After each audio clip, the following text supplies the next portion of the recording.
Cousin की reception party खत्म होने के बाद होटल के स्विमिंग पूल एरिया में मैं सांस लेने आई थी।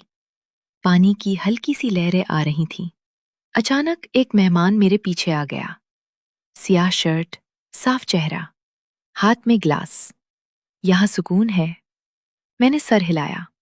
वो मेरे करीब आकर खड़ा हो गया। पूल एरिया खामोश पड़ चुका था। ज्यादातर मेहमान अपने कमरों में चले गए थे। उसका नाम मालूम नहीं था। दूल्हा की तरफ से आया हुआ। पहले कभी नहीं देखा था। आज रिसेप्शन के बाद पूल एरिया में अचानक मेहमान ने ग्लास एक तरफ रखा और मेरी तरफ देखा। तुम थक गई लग रही हो। मैंने कुछ नहीं कहा। उसने मेरा हाथ पकड़ लिया। मैंने नहीं छुड़ाया। पोल की मध्यम रोशनी में वो मेरे करीब आ गया। रात की हवा में उसने मेरे बालों को छुआ और मेरे माथे पर होंठ रख दिए, हल्के से। मैंने आंखें बंद कर ली। दिल तेज धड़कने लगा।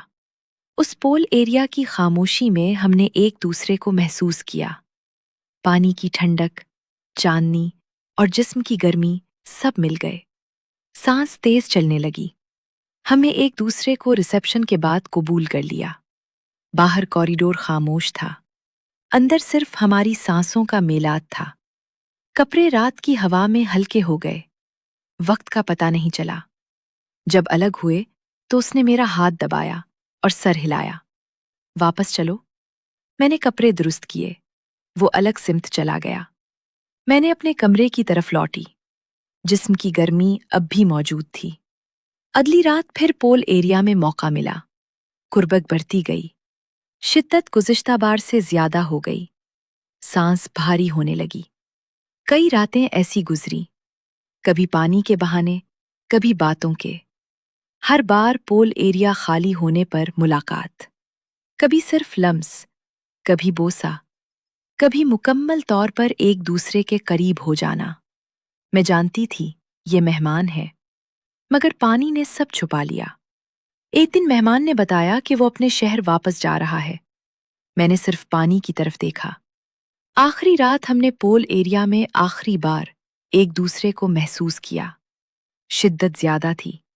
जब अलग हुए तो उसने मेरा हाथ मजबूती से पकड़ा और सर हिलाया। ख्याल रखना। मैंने जवाब नहीं दिया, बस अपने कमरे में चली गई। अगली सुबह वो चला गया। अब कज़न की शादी गुजर चुकी है।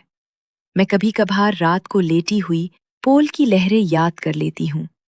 उसका हाथ, पानी की ठंडक, जिस्म की गर्मी। मैंने कभी किसी से नहीं कहा, न नाम पूछा, न दिया। पानी ने जो महसूस किया वो पानी में ही रह गया। न लहरों ने धोया, न किसी ने नोटा। कज़न की रिसेप्शन पार्टी के बाद होटल के स्विमिंग पूल एरिया में मेहमान के साथ जो घड़ियां गुजरी, वो अब सिर्फ मेरे ख्वाबों की खामोशी का हिस्सा हैं। मैं रोजाना जागती हूँ, नए चेहरे देखती हूँ, और वो लम्हे आहिस्ता आहिस्ता रात के अंधेरे में गुम होते जाते हैं। कभी कभार पानी की आवाज कान में पड़ती है, फिर गायब हो जाती है। यही अब बाकी रह गया है।